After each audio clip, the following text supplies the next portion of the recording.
E na presença de Deus e de Cristo Jesus, que há de julgar os vivos e os mortos, eu o exorto solenemente: pregue a palavra.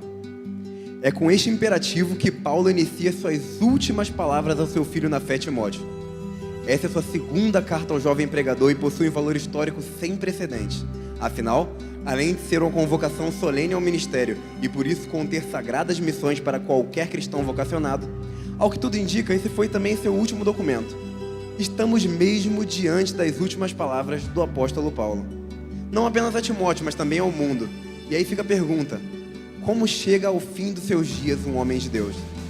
Quais são as circunstâncias que o rodeiam em seus momentos finais? O que o leva a escrever essa carta ao seu amigo querido, ao seu filho amado? O pedido de Paulo não podia ser mais solene: pregue a palavra. E esse é um resumo de absolutamente tudo que Paulo vem dizendo a Timóteo desde o começo dessa carta. Não é uma carta qualquer, é uma convocação última e urgente para que Timóteo se erga das suas limitações e de seus temores e assuma o lugar de seu tutor.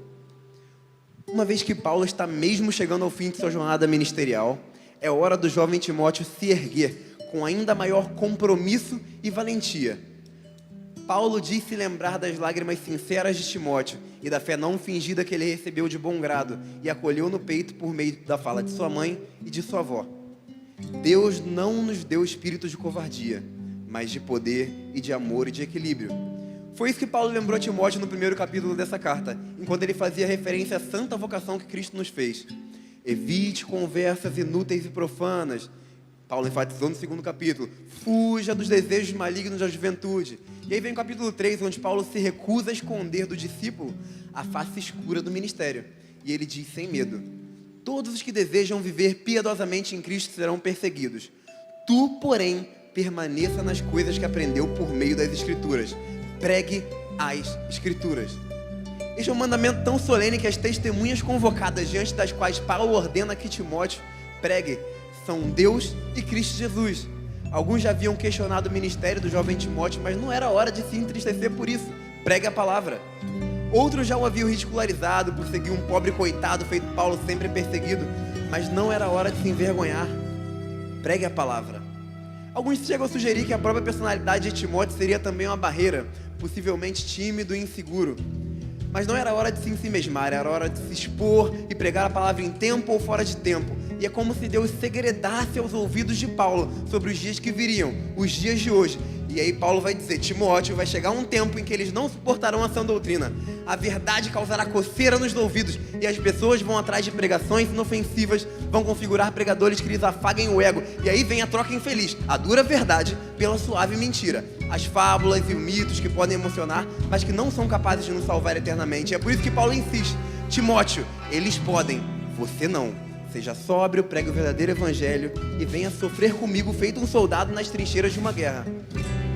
Olha, o abandono em massa do evangelho, o fracasso coletivo de boa parte dos primeiros convertidos não eram as únicas razões pelas quais Timóteo deveria se posicionar em favor de Cristo, assumindo a sua vocação.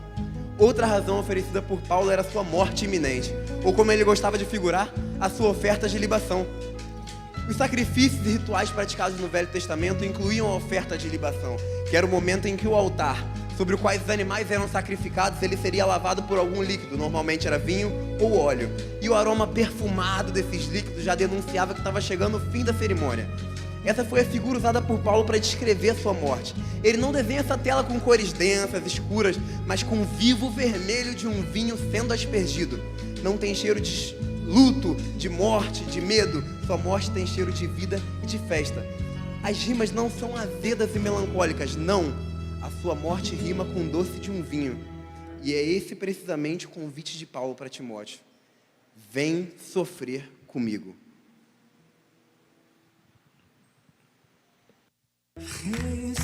Recebemos bom tesouro, tá guardado aqui. Nosso peito tem segredo, só se pode ver.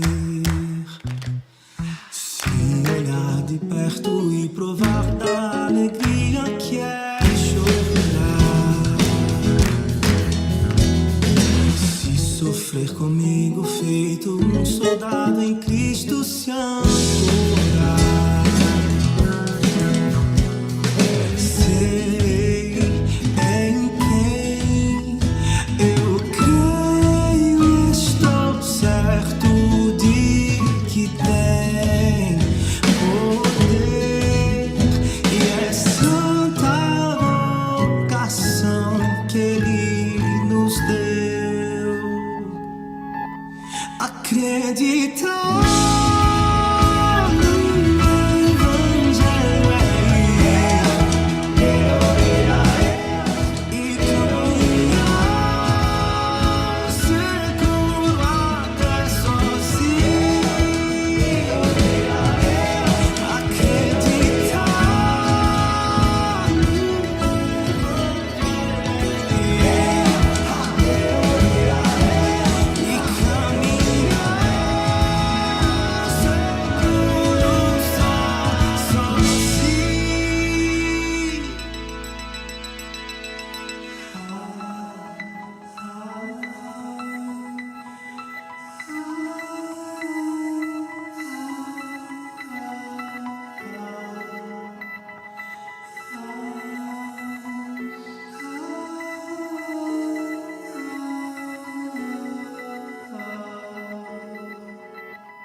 vem olhar de perto e provar da alegria que é chorar.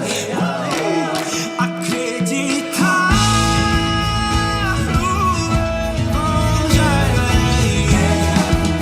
vai, e caminhar seguro até sozinho, seguro até sozinho.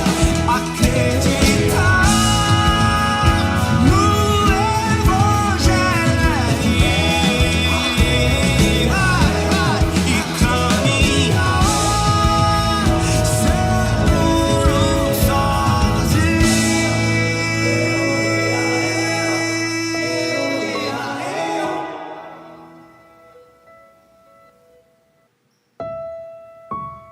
Vem depressa ao meu encontro, pois Demas, amando este mundo, abandonou-me.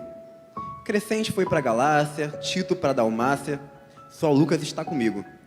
Traga Marcos, ele me é útil. Traga uma capa e os meus livros.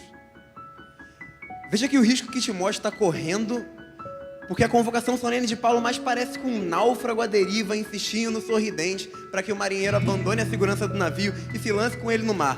Vem depressa, Timóteo, abandone suas frustrações, suas inseguranças, porque não há tempo a perder com questões banais sobre aprovação. Na verdade, nem espere lá que te aprovem tanto assim. Vem depressa. E por que a pressa? Paulo vai dizer que, em primeiro lugar, Timóteo devia se apressar porque Demas o abandonou. Amando o presente século, o abandonou. E esse é o mesmo Demas que foi citado lá na carta de Colossenses, ao lado de Lucas, que foi certamente um companheiro na jornada de Paulo. Depois ele foi citado novamente em Filemão como cooperador de Paulo, mas aqui ele encerra sua jornada recebendo o pior dos adjetivos para um cristão: fujão. E agora veja, se Demas abandonou o evangelho por amar aquele século primitivo, lá o primeiro século, quais seriam as nossas chances? Como me certificar de que eu também não seja tomado como um desses que cooperam na causa nobre do evangelho, mas na hora que as coisas apertam, na hora da morte, eles fogem? Feito aqueles que seguiram Jesus, mas se recusaram a comer da sua carne e beber do seu sangue. Como Timóteo permaneceu? Como eu poderia permanecer? Paulo lembra Timóteo ainda nessa carta que o seu sucesso não estava garantido na força do próprio braço, mas na graça, no favor imerecido de Cristo. E foi por essa graça que Pedro bradou uma das afirmações áureas da fé cristã. E aí todos vocês conhecem. Ele diz assim: como eu poderia fugir? Para onde eu irei? Só tu tens as palavras de vida eterna. E aí o abandono de Demas não vai ser a única razão pela qual Timóteo precisava se apressar. Paulo continua dizendo: Crescente foi para Galácia, Tito para Dalmácia. Mas nesse caso aqui, não se trata de abandono de fé, não. Era só em desdobrar-se em tantos quanto podia, a fim de atender uma demanda gigantesca. Os campos estavam brancos e poucos eram ceifeiros. E os poucos que ali ainda se mantinham fiéis ao evangelho se desdobravam. E aí Paulo vai dizer assim: vem depressa, Timóteo, eu sei que você está aí cuidando da igreja de Éfeso, mas a sua presença aqui é muito necessária. Eu já enviei Tíquico para assumir o seu lugar, então vem porque os campos estão brancos. E aí uma coisa que eu vou confessar para vocês que é, embora eu tenha crescido na igreja, eu nunca vi missionário nenhum dando testemunho. Ah, o meu trabalho tá cheio de mão de obra, o meu campo tá ótimo. Não, sempre o que se vê é o contrário. Porque assim se faz a obra de Deus, em absoluta dependência, rogando ao Senhor da seara. Envie trabalhadores depressa, a obra de Deus vai ser sempre maior do que nós nos julgamos capazes de suportar. Veja Paulo, por exemplo. O grandioso Paulo era falho, por vezes inflexível. No começo da relação dele com Marcos, ele não teve paciência para suportar os milindres do jovem Marcos. Mas aqui no final de sua jornada, como um de seus últimos desejos, ele pede a Timóteo: traga Marcos com você, ele me é útil. E a obra de Deus é feita por gente falha como Paulo, mas que é o modelo do próprio Paulo, se deixam persuadir pela ação do Espírito Santo através do tempo. Algum Paulo já te machucou por aí? Perdoe, dê tempo ao tempo. Algum Marcos já lhe tirou do sério? Espera. Vê bem se ele não termina, no fim das contas, sendo útil para você no fim da jornada cristã. Toda essa solidão de Paulo fica ainda mais evidente na próxima frase: traga-me uma capa, não se esqueça dos meus livros. Paulo está só, sente frio, sente falta. E aí eu preciso perguntar para você seriamente: é esse evangelho que você quer? Talvez tenham mentido para você, prometeram para você um evangelho glamouroso, mas olhe bem, o maior missionário da igreja está terminando seus dias assim, preso com frio, pedindo para que um amigo distante lhe traga pelo menos uns livros aí. Lembre-se de Cristo na cruz, sentindo falta de não qualquer outra coisa, mas a falta do próprio Pai. Lembra ele falando: por que me desamparaste? E é esse evangelho que você quer? Mesmo sabendo que está correndo o risco de tomar a mesma trilha, de terminar os seus dias pedindo para um amigo: traga-me uma capa e alguns livros. Uma voz antiga disse: Deus, se tratas assim seus amigos mais próximos, não me admiras que tenha tão poucos. E esse é Paulo, chegando ao fim de seus dias. Mãos cansadas, desatando nós que o prende aqui. Solta o barco, aguardando hora de partir. Mas a sua canção não carrega a dor de quem se vai. Mãos marcadas pelas lutas, te dá sem fugir, esvaziam todo barco de tudo de si, pois a sua canção não carrega a dor de quem se vai. E em seu coração guarda a fé que o fez encontrar paz. Mãos que ao ver o frio do inverno não perdem o sorrir, aquecidas pela graça, vão a repetir. Dor nenhuma se compara com a glória por vir.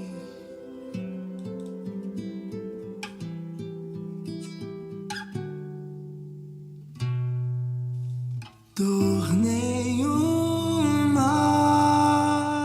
se compara com a glória por vir. Dor nenhuma, alma nua, tô chegando aí.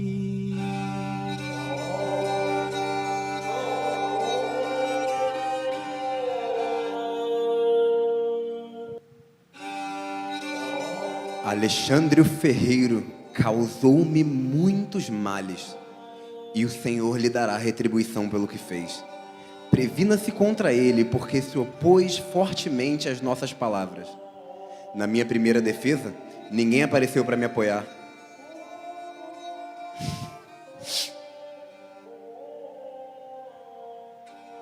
Todos me abandonaram, mas que isso não lhe seja cobrado. Quando a gente tem em mente que essa carta de Paulo ao seu amado Timóteo é, na verdade, uma convocação para o ministério, essa sessão aqui onde ele fala sobre a traição de Alexandre e o abandono que ele sofre durante a sua primeira defesa só demonstra o nível de sinceridade que ele tinha com Timóteo. Não existe aqui nenhuma intenção de maquiar a realidade do ministério. Timóteo não estava sendo enganado quanto aos perigos de se lançar na jornada, que é a proclamação da verdade de Deus. Quanto ao velho Paulo, ele prepara o seu jovem sucessor para a realidade das dores do ministério. Ele podia dar vários conselhos, porque quando o assunto era sofrimento, perdas, ninguém, absolutamente ninguém era melhor para rechear a pauta de experiências pessoais do que Paulo. Ele podia falar sobre a dor das chicotadas ou dos aprisionamentos nas argolas aí das masmorras. Ele podia falar de sofrimentos, naufrágios, apedrejamentos. Tudo isso Paulo sofreu, tudo isso poderia sobrevir a Timóteo, mas o que Paulo considera de singular importância no fim das contas é preparar Timóteo para a traição no campo. Timóteo, Alexandre, isso dói. Se até mesmo nosso Cristo teve que passar pelo amargo anoitecer de um beijo amigo que o levou diretamente aos braços dos seus perseguidores, estaria Paulo livre de sofrer o mesmo? Devia Timóteo se enganar quanto à real possibilidade de provar em sua face esse beijo? Ao que tudo indica, segundo alguns comentaristas, Alexandre teria sido alguém influente com que Paulo poderia ter contado durante seu primeiro julgamento. Mas ao invés de oferecer ajuda no caso de Paulo, Alexandre teria sido seu principal opositor. Como já não bastasse, lá está o velho Paulo, lançado feito um animal, amarrado diante dos seus predadores, e ele se levanta com dificuldade para falar em sua defesa. Mas aí, quando ele olha ao redor e encontra magistrados, seus perseguidores estão lá, e até tem curiosos, mas não se acha sequer um rosto amigo. O velho Paulo está vivendo seus dias mais difíceis em absoluta solidão, e ele que tanto desejou partilhar do sofrimento de Cristo, agora se vê como ele na cruz, abandonado por seus amigos. Quem de nós suportaria tamanha pressão?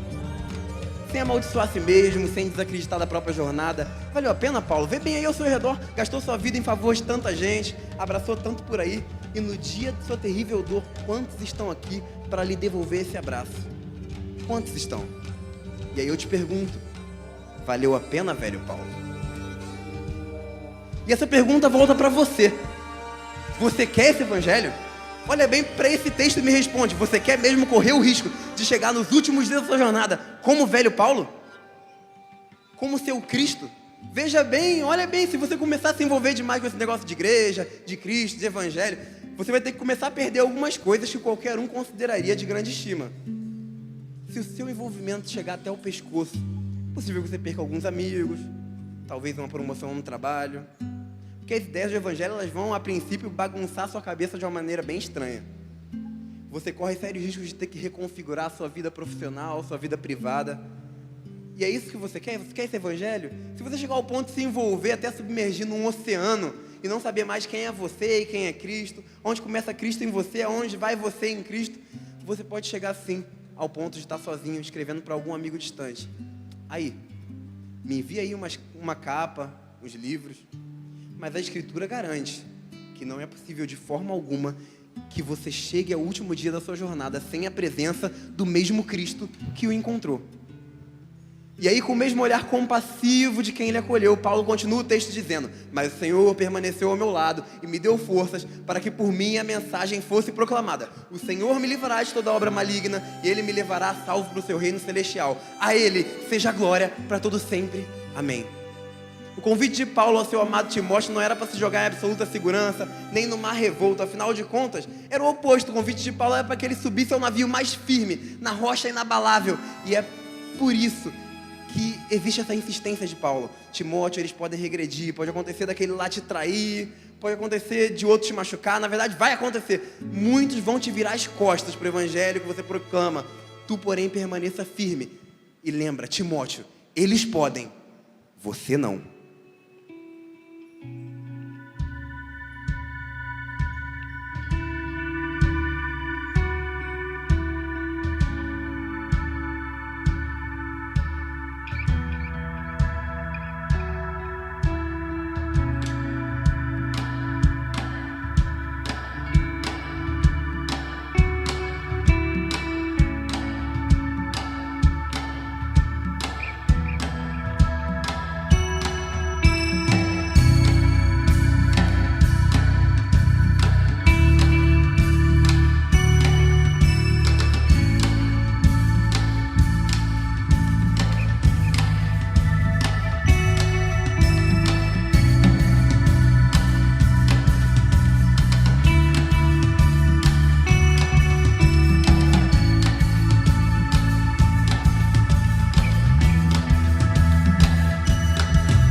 verdade verá, em liberdade a ambição,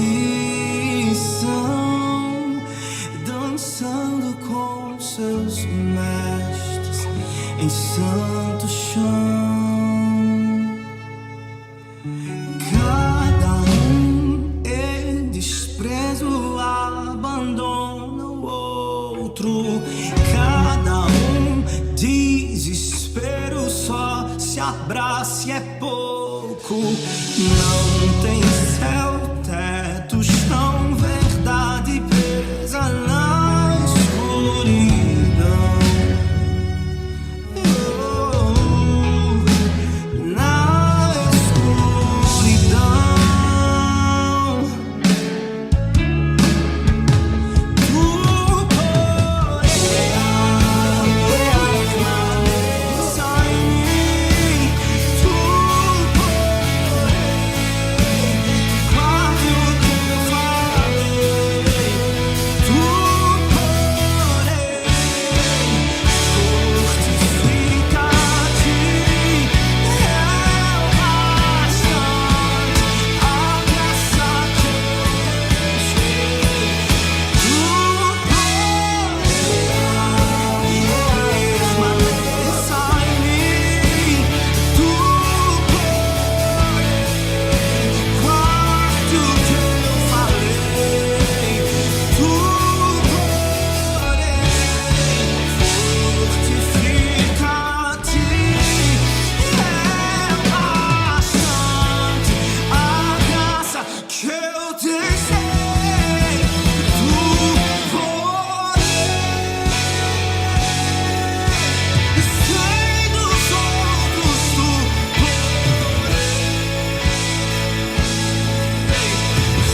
eles podem, tu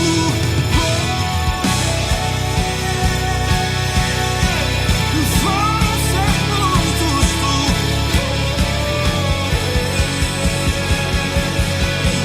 ser fiel até o fim, só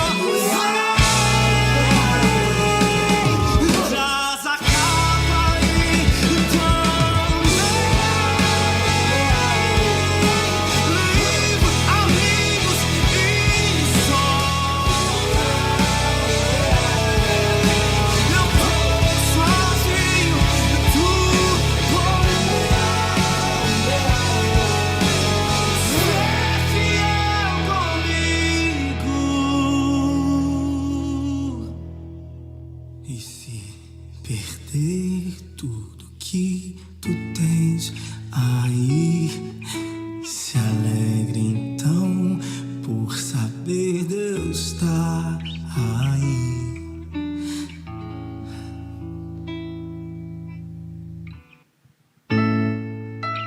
Na realidade do Evangelho, a realidade das coisas costuma ganhar outras cores. Às vezes morte tem cheiro de vida, choro às vezes ganha contornos amarelos e meio festivos. A verdade é que a realidade do Evangelho é meio subversiva, e na realidade subversiva do Evangelho é dano que se recebe. E aí, falando pra você, eu sei que você foi treinado a sua vida inteira pra reter. Sucesso pra gente é retenção em massa, a igreja cheia. Mas veja, o sucesso de Cristo foi medido pelo nível do seu esvaziamento. Enquanto Paulo está aos olhos de todos ali no tribunal, sozinho, abandonado, sujo, doente, ele vive, na verdade, seus momentos de maior alegria. Ao relatar esse episódio, ele deixa escapar uma pequena e bela canção de louvor. A ele seja glória para todo sempre. Amém. E aí ele nunca esteve tão bem acolhido como em sua solidão. Na verdade, na realidade do Evangelho, a realidade das coisas realmente costuma ganhar outras cores. E aí nós estamos aqui, caminhando para as últimas palavras dessa carta, as últimas palavras registradas de Paulo. Aliás, do pobre coitado e aprisionado Paulo. Porque na realidade do Evangelho, a realidade das coisas é outra. E aí ele vai dizer: saudações a Priscila e Áquila e a casa de Onesíforo. Erasto permaneceu em Corinto, mas deixei Trófimo doente em Mileto. Procure vir antes do inverno. A Êmbolo, Prudente, Lino, Cláudio, todos os irmãos enviam saudações. Que o Senhor seja com seu espírito e que a graça seja com você. Como chega ao fim de sua jornada um homem de Deus? Paulo chegou assim, aparentemente sozinho, mas sem nenhuma gota de amargura no peito. Antes, saudações e gratidão são exaladas por meio de suas palavras. Aí ele vai mencionar amigos queridos com quem ele dividiu momentos importantes na fé. Priscila, Áquila, que já haviam partilhado estrada missionária com Paulo em ocasiões passadas. Onesíforo, que já foi mencionado por Paulo como alguém que o animava muito. Aí tem Cita e Erasto também, que eram tesoureiros da igreja de Corinto. A igreja que, se vocês lembram das cartas, foi uma das que mais deu trabalho para Paulo. E aí, é isso. Como chega ao fim o homem de Deus? O que Paulo está se ocupando em fazer nos últimos momentos da sua jornada? Bem, Paulo estava fazendo aqui o que ele fez durante todo o seu ministério. Ele está pensando nos outros. Deixei Trófimo doente em Mileto. É quase como você vê Cristo ali no madeiro, em grande dor e agonia, mas ainda assim reservando um momento para cuidar da sua mãe e de seu discípulo mais novo. Filho, eis aí a tua mãe. Mãe, eis aí o teu filho. Assim como Cristo entregou o coração partido de sua mãe aos cuidados de João, Paulo também entregou o doente Trófimo aos cuidados de Timóteo. E quem de nós pensaria em mais alguém na hora da sua própria dor? Paulo pensou, Cristo também, porque na realidade do Evangelho, a realidade das coisas costuma ganhar outras cores.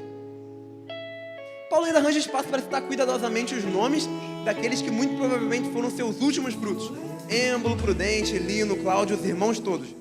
É como quem diz, Timóteo, se você chegar aqui e eu não tiver mais, procura por essa galera, procura por esses irmãos, procure por esses novos convertidos. E aí chegamos de fato no fim. Para quem acompanhou aquela jornada cinematográfica de Frodo e a Sociedade do Anel, lembra-se muito bem da cena comovente que foi a despedida do pequeno e corajoso Hobbit com seus amigos. E o mais emocionante momento foi o último abraço. Frodo olha compassivo para os seus companheiros de jornada, em silêncio solene, e os dois parecem rever a aventura que o tirou do condado e o levou até ali. Aí é precisamente nesse ponto da história de Paulo e Timóteo que nós chegamos. As próximas frases são como se fosse o último abraço de Paulo em seu filho na fé. Ele podia fazer votos de que Timóteo fosse muito bem na vida, tivesse muitos amigos e tudo mais, mas não era nada disso que Paulo deseja a Timóteo. Paulo sabia muito bem o que foi que o livrou de padecer inúmeras vezes. Lembra, padecer aqui não é no sentido de morte, porque para Paulo, morte é lucro. Porque na realidade do Evangelho, a realidade das coisas costuma ganhar outras cores.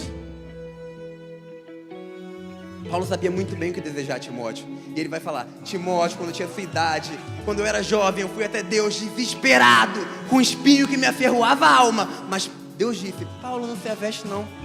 A minha graça te basta, porque o meu poder se aperfeiçoa na sua fraqueza. E é isso, Timóteo, que eu desejo a você, dizia Paulo. O favor imerecido dos céus, que certamente me abrirá os portões celestiais. Timóteo, que a graça seja com você. E ao dizer isso, descansou a pena do poeta. Descansou Paulo eternamente. Missão cumprida. O ministério findou. Eu não sei bem se Timóteo chegou lá antes do inverno, como Paulo desejou. Mas aí a pergunta que fica é, você que está ouvindo isso, você que está aqui, você vai chegar antes do inverno? E aí ficam as palavras de Paulo que se estendem a você. Timóteo, vem depressa. Se eu perder tudo que juntei aqui, me alegrarei, pois eu sei que tenho a ti. Me ponho ao chão pra agradecer o teu amor por mim, teu sangue sobre mim.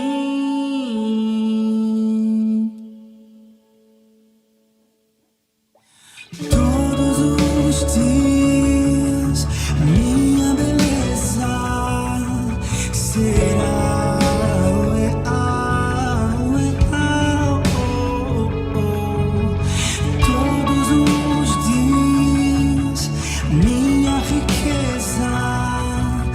será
que vocês acabam de ver aqui é algo incrível. O que vocês acabam de ver aqui é o plano perfeito que Deus fez desde quando criou o mundo. Você veio aqui porque Deus tem um propósito com você. Você veio aqui porque Deus ele te escolheu para vir aqui. Deus ele te selecionou para estar aqui essa noite, para ver esse espetáculo incrível. Gente, isso aqui foram meses de ensaio,